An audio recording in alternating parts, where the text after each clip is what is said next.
jumpa anaknya. Nah, waktu jumpa bapaknya marahin anaknya. Ya, marah besar bapaknya. Anaknya minggat kan, orang tua marah. Anaknya bilang, papa sih nggak peduli sama anak.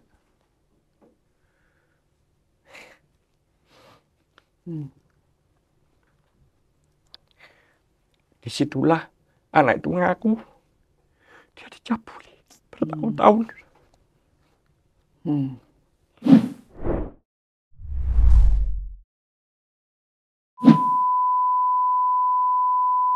Sudah banyak banget ya kita mengundang narasumber mana ada kasus-kasus pelecehan seksual yang terjadi baik itu pada istri atau pada anak-anaknya. Dan hari sekali lagi, unfortunately sekali lagi kita harus mengundang sebuah kasus ya, seorang narasumber di mana terjadi kasus demikian juga di Blitar.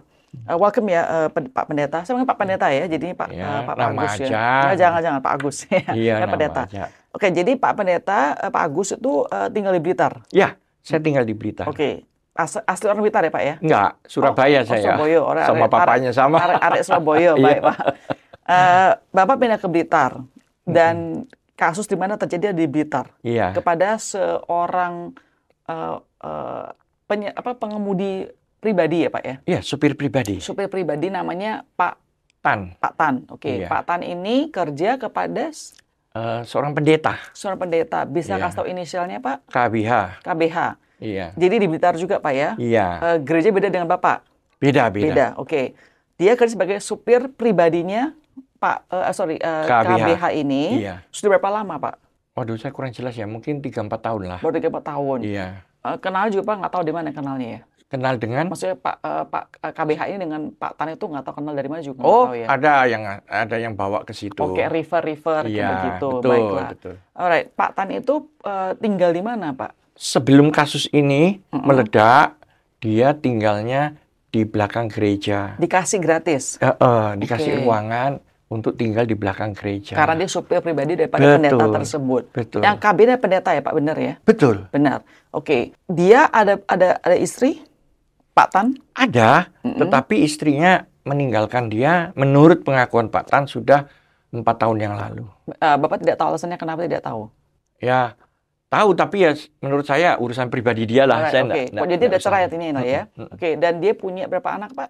4. Semuanya adalah perempuan? Perempuan. Tidak punya anak laki-laki? Tidak ada. Oke. 4 perempuan umur berapa saja Pak? Saat ini ya? Iya. 16, 14, 12, 7. Oke, jadi 7 sampai 16 tahun. Jadi remaja 7 tahun. Semuanya mereka sekolah, biaya itu semua di cover oleh gereja. Semuanya. Jadi rumah mereka di cover oleh gereja. Bukan rumah, ruangan gitu, ya, kamar. Tempat tinggal mereka di cover. Makanan juga di cover kah? Waduh, nggak tahu saya. Tapi bapaknya kerja, dapat gaji. Dapat gaji, pasti. Terus tadi Bapak bilang sekolah pun juga di cover oleh gerejanya tersebut. Gerejanya si KBH tersebut ya Pak ya. Bapak bisa sedikit nggak sih cerita mungkin, jadi apa yang terjadi pada 4 putri ini? 4 putri ini mengalami pencabulan ya, oleh pendeta KBH itu. Jadi itu berlangsung selama 2 tahun dan ayahnya, karena ya namanya juga pertama dia sopir, ini kan atasannya apalagi pendeta yang powerful, ya dia, saya tanya, masa Bapak selama 2 tahun nggak ada sih curiga gitu? Ya ada, tapi saya nggak berani tanya. Contoh dia bilang, dulu ruang kerjanya gitu kan, itu kan jendelanya itu dibuka, pintunya nggak dikunci, tapi setelah itu anaknya dipanggil masuk gitu, gordennya selalu tertutup, pintunya dikunci dari dalam. Cuman kan dia tidak berani nuduh. Ya kalau tiba-tiba dia gedor, dia tanya begini, nanti pendetanya marah, kena pecat, mau makan apa dia? Jadi Pak Tan sama anak-anak itu juga ke gereja tersebut ya Pak ya? Oh iya. Mereka Kristen juga gereja tersebut. Iya. Jadi kalau dipanggil tuh hal yang normal. Seorang pendeta memanggil kayak gembalanya itu normal ya Pak ya? Iya. Oh, oke. Jadi alasannya adalah memanggil untuk digembalakan, hal-hal rohani dan lain sebagainya. Betul. Apakah yang terjadi dengan 4 anaknya atau cuma beberapa anaknya? 4 semuanya. Semua kena? Semuanya. Bahkan yang umur 7 tahun? Iya, cuman begini. Nanti akan saya jelaskan investigasi kami, sehingga kami tahu bahwa itu 4-4-nya. Sangat yakin. Alright. Gitu. Selama 2 tahun ini ya Pak ya? Selama 2 tahun. Tapi yang anak keempat ini baru 1 tahun. Baru 1 tahun. KBH itu sudah beristri? Sudah. Dari keluarga juga? Sudah. Punya anak. Sudah dewasa, anaknya udah menikah semua. Oke, alright. KBH umur berapa Pak? Hampir 70. Oh, hampir 70. Hampir. Oke, jadi saya pengen tahu Bapak kenal dengan Pak Tan tuh dari mana? Jadi begini, sebenarnya saya itu sudah mendengar ya Dari siapa? isu itu dari pertama ada dari cicik saya. Cicik saya kan tinggal di Australia. Oke. Cicik saya dulu kan juga jemaat gereja itu. Oke. Dia dapat semacam inilah apa namanya WA begitu kan, message ya. Kalau ini terjadi pencabulan begini-begini. Dari jemaatnya juga. Ya. Okay. Jemaatnya lapor ke cicik Ya, saya yang di Australia. Cicik saya ngirim ke saya, coba lu investigasi lah ini bener nggak ini. Tapi saya bilang janganlah itu nanti ada orang sakit hati tebar hoax itu banyak lah di mana-mana. Terus ada lagi yang bisikin saya. Siapa orang tersebut? Maksudnya Ya jemaatnya juga, jemaat dia. Tapi saya bilang janganlah, itu nggak boleh lah. Kalau kamu punya data lengkap baru kamu harus berani bicara. Kalau nggak jangan. Jadi awal-awal itu baru cuma isu-isu saja. Alright. Sampai satu kali ada teman yang juga kenal saya dan dia juga sering datang ke gereja saya. Sebenarnya saya ini bukan gembala, saya wakil gembala. Gembalanya ada, namanya Pak Beni. Nah, saya wakilnya lah. Orang ini sering datang dan pernah pelayanan di gereja saya. Orang ini membisiki saya, Pak, terjadi begini-begini di gereja itu, gitu. Bapak, kasihan orang tuanya. Dia sudah keliling minta tolong ke banyak pendeta, ke banyak orang pengusaha mungkin ya. Nggak ada yang mau, nggak ada yang berani. Wait, sorry Pak. Jadi si Pak Tan itu sudah minta bantuan? Sudah. Sama siapa? Maksudnya tadi Bapak bilang dengan orang gereja itu gereja mereka atau gereja mereka? Gereja mereka sendiri. Minta bantuan itu keluar juga dia. Gereja orang lain juga minta bantuan. Tapi dia nggak takut nanti diancam sama si bosnya? Loh, diem dong. Rahasia. Secara rahasia. Oke, baik gitu. Pak. Silakan lanjutkan. Iya kan? Jadi dia dibisikin, kasihan ini. Ini sopir orang miskin. Saya nggak kenal. Saya bilang begini, coba atur waktu ketemukan saya dengan Pak Tan. Karena kan saya sudah dengar duluan. Ya oke. Akhirnya diatur waktu kami jumpa di sebuah kafe. Pak Tan bercerita. Diam-diam saya rekam. Jadi saya ingin tahu. Ya kan. Nanti kan saya bisa analisa lagi di rumah. Kalau cuma bicara gini mungkin saya lupa. Jadi saya rekam. Ceritanya 1,5 jam. Pokoknya dia bercerita. Dan di dalam cerita itu singkat aja ya. Bahwa sebenarnya dia mengetahui peristiwa ini setelah anaknya minggat dari rumah. Anaknya keberapa, Pak? Pertama. Oke. Anaknya minggat ya ke kota Kediri dan anaknya itu ternyata punya teman cowok begitu. Teman cowoknya ini ya kenal mungkin lewat medsos atau apalah saya tidak tahu. Teman cowok ini dicurhati sama anak ini dan teman cowok ini punya bapak polisi. Jadi mungkin papaku bisa bantu. Gitu. Alright, terus?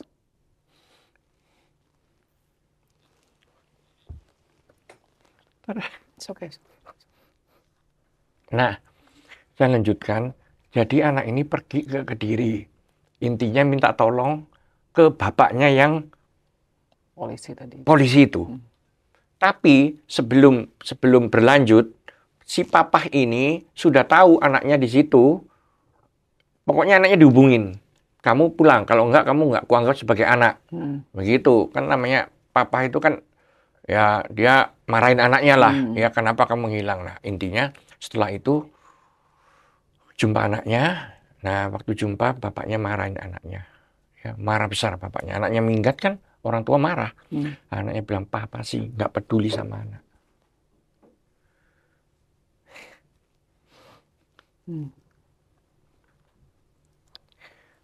Disitulah anak itu mengaku dia dicabuli bertahun-tahun.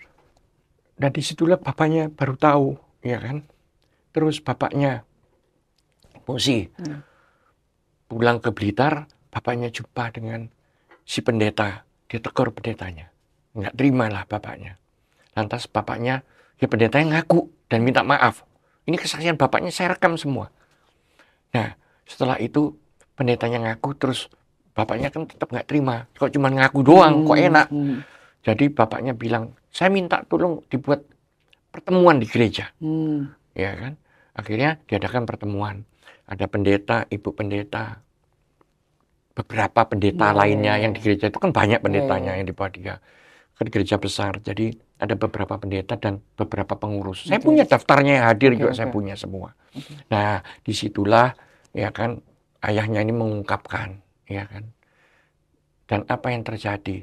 Ya karena pemimpin sidangnya ya si pendeta itu. Yang tersangkanya ya pendeta itu.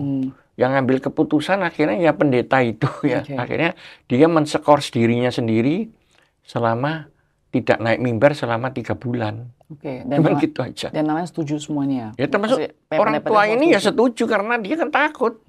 Dalam kondisi kalau dia ngelawan ya mungkin dipecat gitu. Ketika, kan jadi tadi Bapak bilang bahwa sudah banyak orang ngumpul yang pemimpin-pemimpin gereja tersebut termasuk si KBH, ya kan? Sama ada Pak Tannya juga.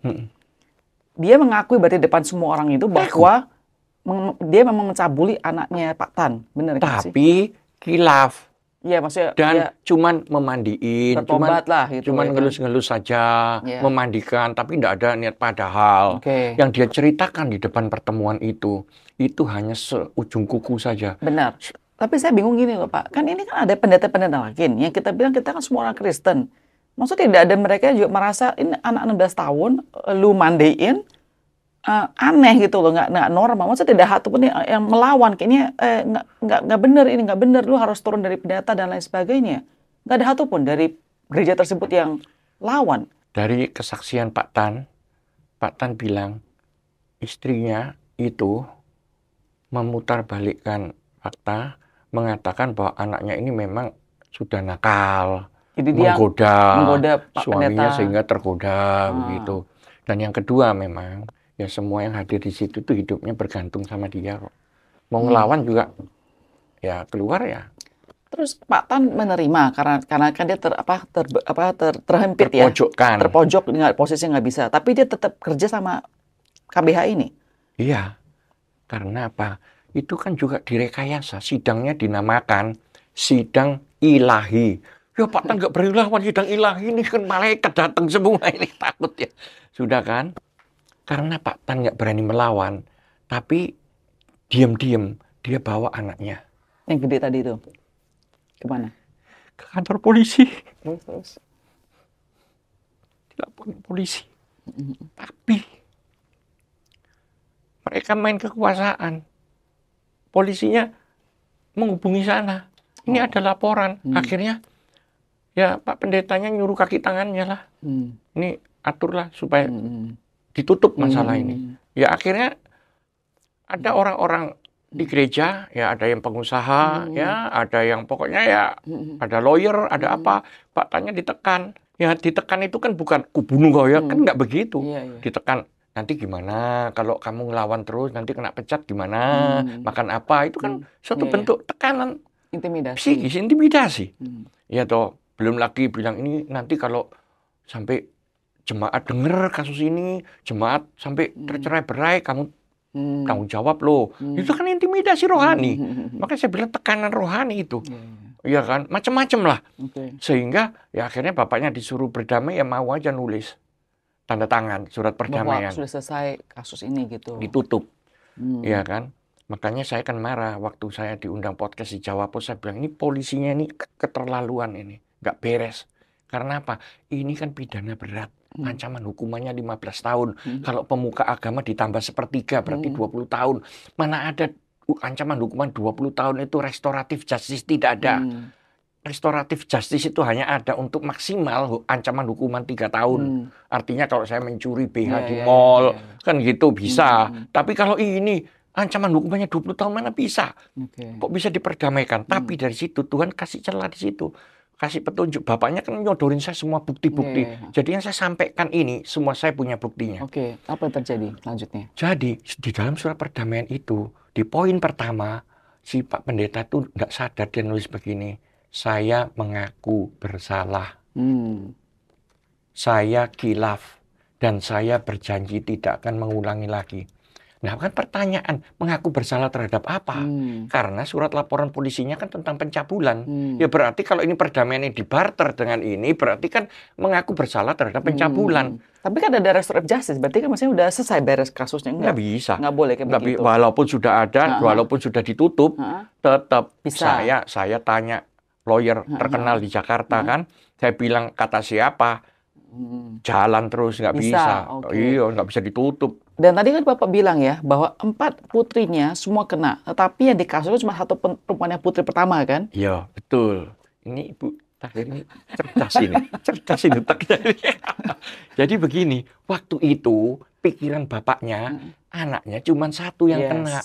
Setelah diperdamaikan itu, mana sih ada orang tua yang anaknya dicabuli, walaupun dengan orang terkaya sedunia pun mau rela ikhlas, nggak mau. Jadi di rumah ditanyain satu persatu, kamu kena enggak, kamu dicabuli enggak, gitu. Akhirnya apa? Semua ngaku, 3-3-nya. Nah yang kecil kan nggak ngerti, dia dicabuli atau enggak kan nggak paham. Tapi si kakak-kakaknya ini menjelaskan itu juga, begitu. Nah modusnya pun nanti saya ceritakan bisa. Ya jadi setelah tahu begitu, ya semakin stres bapaknya. Akhirnya bapaknya carilah orang yang bisa menolong dia, yang menjamin finansial, begitu. Iya, sampai karena saya mau, bapaknya minta jaminan ke saya. Apa jaminannya? Ya kalau nanti aku dipecat, siapa yang ngasih? Saya bilang, saya biayai. Tinggalnya bagaimana? Saya kasih rumah tinggal. Sudah. Sehingga dia berani untuk speak up. Kalau enggak kan dia takut. Benar-benar. Jadi sekarang Bapak udah Tan sama anak-anak sudah dibawanya Bapak jadi nih ya. Dijaga sama Bapak, intinya begitulah ya. Tempat tinggalnya. Yuk, saya cerita waktu saya ke Jakarta. Jadi saya pergi ke Jakarta. Karena saya tahu kalau kasus ini ada di Blitar, tak mungkin bisa selesai. Ditekan lagi. Saya bawa kasus ini ke Jakarta. Saya ketemu pengacara terkenal. Beliau bilang, lapor ke Bareskrim. Jangan di Blitar. Sudah? Gitu. Sudah. Terus saya bilang, bagaimana ini? Anak-anaknya ini kan mau saya lindungi ini kan masih di situ kan diam-diam. Bawa aja ke Jakarta. Tinggal di tempat saya. Oh, di Jakarta. Dia banyak rumahnya, toh salah satu rumahnya tinggal. Nah, anak-anaknya sekolahnya, nanti saya sekolahkan anak-anaknya. Begitu dia bilang, saya tanggung semua. Nah terus bapaknya ini pengangguran, kerja ikut saya. Karena dia kan orang kaya dan bapaknya dulu juga miliarder. Iya, jadi pokoknya semua dia jamin. Oh ya sudah saya lega, saya pulang lagi. Tapi saya udah lapor loh ke KPAI. Iya, saya udah lapor, saya minta supaya KPAI bisa menyediakan psikolog forensik untuk menggali keterangan lebih lanjut dan psikolog klinis untuk supaya memulihkan trauma anak-anak itu. Oke, jadi Bapak pelaporan di mana pelaporannya? Sudah di KPAI sama apa lagi? Bareskrim. Udah Bareskrim. Iya. Statusnya gimana sekarang, Pak? Lah kan masih digali toh. Anak-anak jadi masih investigasi? Iya, investigasi. Artinya kan anak-anak itu masih dimintain keterangan, dipastikan dulu kan. Jadi belum ada penuduhan kepada pelaku. Belum jadi tersangka. Oke, baik. Bapak tadi bilang mau cerita tentang modusnya ya. Bisa share nggak modusnya kayak gimana, Pak? Nah, bagaimana caranya itu? Karena apa? Di Blitar semua diputar balikkan semua. Dengan kaki tangannya itu para pendeta-pendeta di bawahnya, para pengurus mengatakan bahwa ini anak bejat, pokoknya anak rusak, nggak perawan lagi, begitu. Pendetanya jatuh, begitu, gara-gara anak-anak ini, gitu. Tapi kan anak 7 tahun mau gimana? Lah iya, itu nggak percaya, nggak ada yang percaya. Mereka percaya cuman ya satu aja, dan satu ini nakal memang. Saya bilang, saya punya rekaman semua, termasuk kesaksian anak-anak ini. Saya ini kan orang berpendidikan, ya. Jadi saya nggak gegabah. Pokoknya denger, saya laporin polisi, saya speak up, saya viralkan. Kan bahaya, saya masuk penjara loh. Jadi saya investigasi, ya kan. Dan saya melibatkan cicit saya yang di Australia itu. Karena apa? Ini anak perempuan. Saya kalau menanyain mereka tidak pantas. Jadi saya suruh cicit saya. Kan saya punya basic kan psikologi. Saya kasih cicit saya harus tanya-tanya ini. Ditanya cicit saya. Semuanya yang kecil enggak, ya itu 1, 2, 3 ditanyain semua. Dan bukan hanya ditanya, berulang-ulang kali. Biar konsisten. Iya, biar konsisten. Kalau bohong kan nggak konsisten, Om. Dan pertanyaan dari berbagai sudut supaya bapaknya pun saya tanya lagi, saya video. Ya, saya bilang alasan saya nanti kalau lu mati biar ini lanjut. Padahal maksud saya mau tahu bapaknya kesaksian dulu yang pertama dengan yang kedua ini. Konsisten enggak gitu. Kalau bohong pasti ketahuan gitu. Nah, dari semua itu yang termasuk juga cicit saya pinter. Anak-anaknya itu, coba kamu ketik apa yang kamu alami, tulis toh, kirim pesan toh. Itu pun kami pelajari. Saya punya tim loh, bukan saya sendiri yang kerja. Di Blitar saya punya tim. Kami kerja semua, kami analisa semua. Memang. Artinya kira-kira 95% itu fakta. Jadi Pak Agus tidak tidak meragukan bahwa memang terjadi kasus pelecehan seksual kepada 4 putri pada Pak Tan. Iya. Berdasarkan investasi Bapak, Iya. data-data yang Bapak temukan tadi semuanya itu, dari Bapak bilang sendiri ya, yakin. Ya kan? Jadi mau sembarangan cuma viral-viral, iya, betul. desas-desus doang saja. Betul. Saya boleh tahu nggak, tapi nggak tahu sensitif nggak sensitif ya. Kan pelecehan itu banyak banget range-nya Pak ya. Dari yang benar-benar sampai penetrasi sampai yang sampai megang. Ini yang mana sih Pak? Pengakuan penetrasi belum katanya. Maksudnya Bapak dari anak-anak ini tidak ada penetrasi? Jadi saya kan tanya terus toh. Ya pelan-pelan, diulang. Menurut mereka belum ada penetrasi. Tapi satu hal yang aneh. Anak nomor 2 itu, cicit saya lapor saya. Setiap kali video call, wajahnya selalu ditutupi gini. Terus cicit saya punya pengakuan yang direkam. Anak ini pernah melakukan percobaan bunuh diri. Jadi cicit saya curiga. Ini kemungkinan besar. Nah saya mendengar itu, saya bilang gini, Pak Tan, saya mau traktir kalian sekeluarga makan di kafe. Tapi ya kafe kecil-kecilan aja supaya nggak ada yang tahu. Kami kumpul di kafe. Lantas saya ngajak anak-anak itu foto bersama. Saya ingin buktiin aja omongan cicit saya ini, ya kan? Dan pada waktu kami foto bersama, semua ya wajahnya dibuka. Cuma satu itu ditutup. Cuman kan saya tidak punya keahlian. Saya bukan psikolog forensik. Nanti kalau itu dibawa ke polisi, polisi siapkan psikolog forensik, pasti terbongkar. Karena saya nggak punya ini kapabilitas untuk bongkar itu. Tapi yakin saya. Alright. Karena anak yang nomor 1 juga memberi pengakuan. Bahwa dia ditawari sama si pendeta itu. Ditawari dibeliin handphone asalkan mau penetrasi. Terus? Cuman si anak itu nggak mau. Gitu. Tapi itu pun saya nggak yakin juga. Belum tentu juga. Karena anak-anak secara psikologis sangat-sangat malu. Kalau mengaku itu kan dianggap itu kan hina gitu loh. Tapi nanti psikolog forensik bisa. Pak, boleh tahu nggak sih sekarang ini dengan Bareskrim mereka itu cooperate nggak sih dengan kalian? Atau mau nutup-nutupin juga? Enggak. Mereka mau nyari nyari kasusnya dibukain beneran. Murni. Oke, alright. KBH tahu nggak bahwa sudah terjadi proses investigasi ini? Terus apa terjadi? Dia takut? Saya sengaja. Saya viralkan terus. Saya tulis. Enggak, dia ancam Bapak nggak? Enggak. Tapi saya diancam 3 kali. Sama? Ada anggota LSM ngakunya. Kami orang KPAI ngancam-ngancam lah. Ya, padahal KPAI kan saya sudah ini nggak ada KPAI cabang di daerah, nggak ada KPAI cuma 1. Pura-pura ini. Iya. Ngancam-ngancam lah apa sembah. Ada pendeta yang ngancam saya. Kamu nggak sayang nyawa apa? Ada. 3 orang pokoknya. Saya rekam semua. Saya punya buktinya semua. Iya. Kan Bapak kan pendeta sudah berapa tahun Bapak sebagai pendeta? Saya ini kan begini ya Bu Grisya. Saya ini kan pengusaha. Pengusaha kecil-kecilan. Ya, tapi saya ini kasihan lihat pendeta-pendeta di gunung-gunung itu. Yang di selatan Blitar itu kan miskin sekali. Daerahnya pegunungan kapur.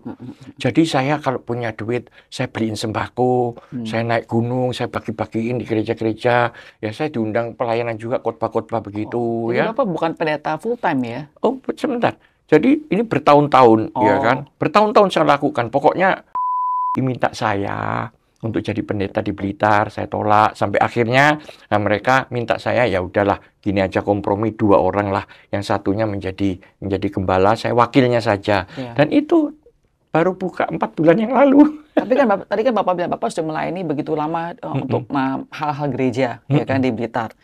Bapak pernah nggak sih menemukan kasus kayak demikian atau yang mirip demikian selama Bapak melayani? Tidak. Nggak pernah? Nggak. Dari seorang pendeta kepada gembalanya, ada kasus-kasus pelecehan ini nggak pernah dengar? Nggak pernah. Tapi setelah kasus ini saya ungkap di Facebook saya, ya, itu saya menerima banyak pesan belasan. Ada yang ngaku saya dilecehkan oleh pendeta, dan pendeta itu adalah kakek saya sendiri. Kakeknya dari bapaknya, bapak kandungnya. Ada lagi yang sudah nenek-nenek umur 60 tahun bilang saya ini Pak juga korban pelecehan dari pendeta di gerejanya. Dan ini betul bukan masalah Kristen apa nggak Kristen sih. Sebenarnya banyak kasus di keagama demikian. Di mana Kan kita merasa bahwa kalau Pak Pendeta atau semuanya di gereja itu ada seseorang yang mestinya standarnya suci atau lebih tinggi lah daripada orang-orang awam seperti kita ini, ya kan? Jadi banyak percaya dong, oh kalau anak saya jaga sama pendeta mestinya aman. Ya kan, kita percaya dengan buta bahwa kan aman gitu loh. Contoh anak saya deh Pak, kuliah di Amerika sekarang, tinggalnya di rumah yang memang orang gereja-gereja semua. Saya merasa lebih aman daripada dia tinggal di dormitory, ya gitu kan. Itu kan memang konsep orang, bener ya Pak ya. Tetapi ada kasus-kasus demikian terjadi. Mereka mengabuse, menyalahgunakan power mereka karena kepercayaan mereka itu di abuse trust-nya. Lu percaya gua ya, lu jadi dan orang nggak bisa nolak karena tadi Bapak bilang ada kayak ilahinya itu kita nggak berani ngomong gitu loh Pak. Jadi gimana sih Pak buat jemaat nih ya untuk lebih pinter lah.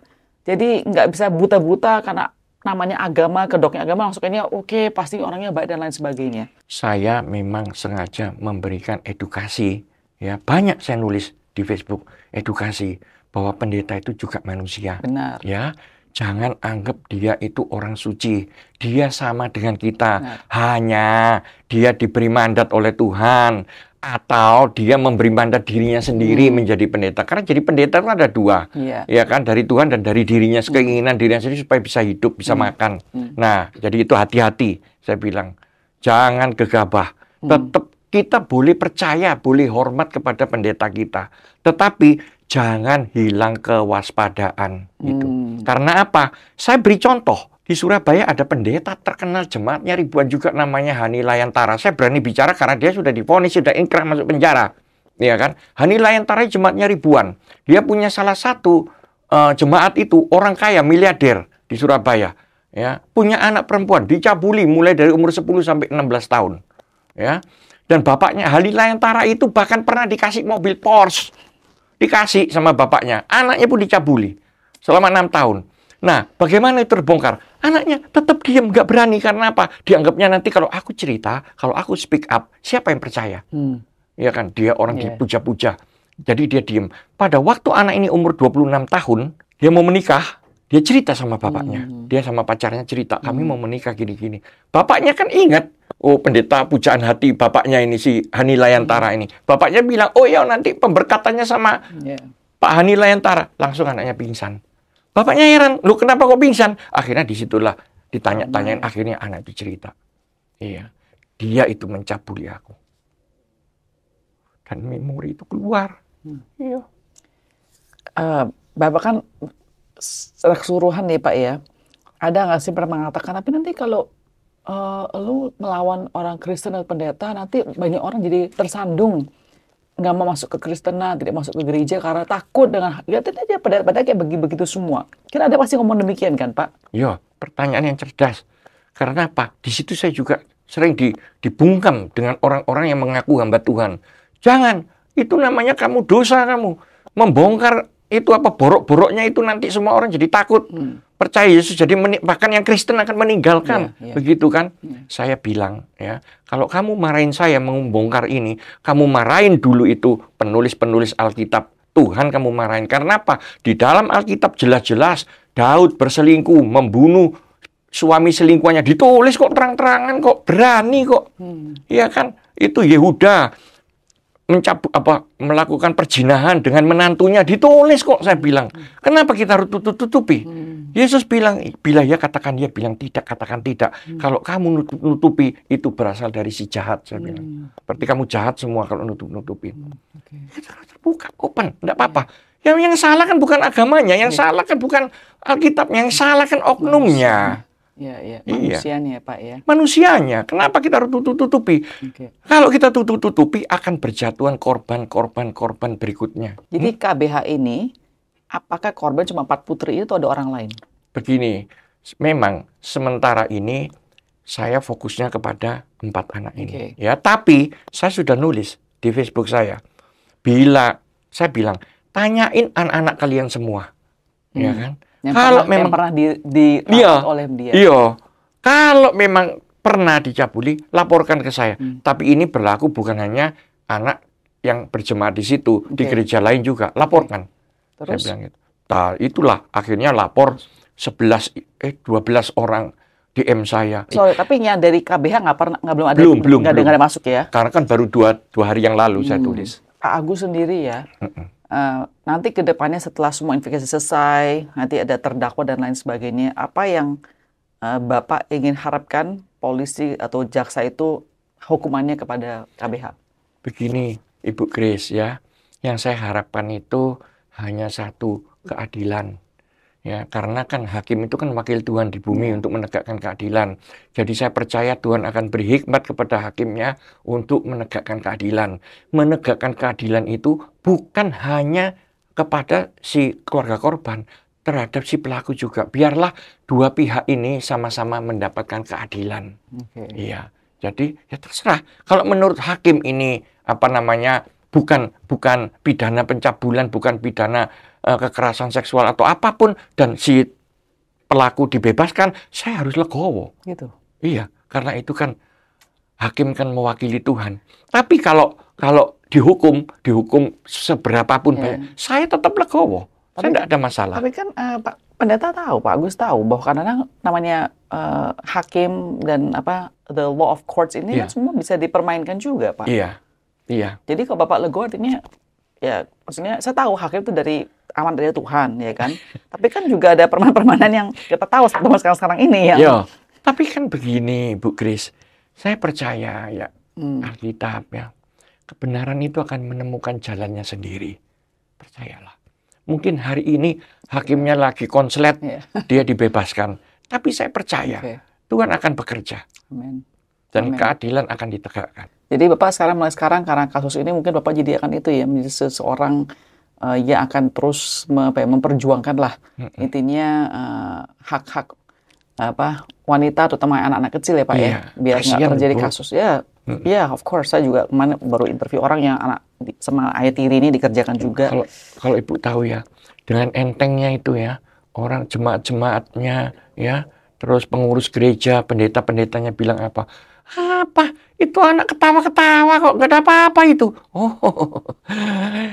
Yang nampak di permukaan dengan yang di dalam itu, beda. Orang nggak mengerti, ngomongnya enak saja. Oke, sekarang dengan kasus mulai terbuka lah, banyak orang mulai tahu kasus demikian, kan pasti banyak orang juga bisa gampang tahu siapa itu gerejanya dan lain sebagainya. Apakah Bapak melihat di jemaat di gerejanya tersebut KBH itu mulai ada orang mau keluar, nggak mau ke gereja tersebut lagi? Ada. Belakang ada eksodusnya, ada kelihatan keluarannya. Dan mereka sengaja, yaitu tadi menebar disinformasi, menebar hoak, supaya ya semuanya nggak keluar begitu. Saya bilang terus terang,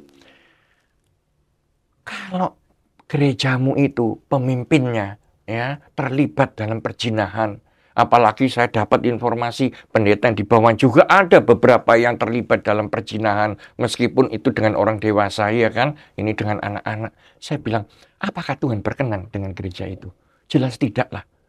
Bahkan gereja itu pun akan dihancurkan untuk dibangun lagi. Dihancurkan artinya apa? Jemaat bakal habis. Tapi kalau kalian ya percaya pada Tuhan, ya sudah, yang nggak beres, singkirkan. Tuhan akan memurnikan gerejanya. Dan gerejanya akan jadi lebih baik. Jadi jangan malah ditutup-tutupi. Sekali ditutupi berarti kan? Ditutup-tutupi semua berupaya. Iya. Dan terakhir sebelum saya berangkat ke sini pun, ya mereka ngutus seorang pengusaha terkenal paling top. Untuk membantu. Iya, ngobrol, tapi ya baik sih orangnya sih, sopan dan tapi kan saya tahu lah kira-kira arah pembicaraan ini kemana gitu kan. Kalau bisa ya selesai damai begitu. Saya bilang tidak bisa. Iya. Jangan kan kok damai. Engkau taruh duit 100 M di depan saya pun, saya nggak bisa. Bukan karena saya nggak mau duit, bukan. Karena ini sudah di Baris Krim. Ini sudah di tangan Alvin Lim. Alvin Lim itu pengacaranya nggak bisa dimakan duit. Karena bapaknya pun miliuner. Mana bisa, saya bilang. Nggak bisa, saya. Anak-anak tersebut, keluarganya Pak Tan tuh pernah ditawarin uang nggak untuk biar kasusnya lepas? Nggak, kalau soal urusan gitu saya nggak tahu ya. Tapi kalau dibilang waktu masih di sana ya, udah kamu itu diem aja, jangan banyak bicara, begitu-begitu ya banyak. Tapi nggak pernah kayaknya, oke ini uang segini jeblok, lu diemin aja, nggak ada ya?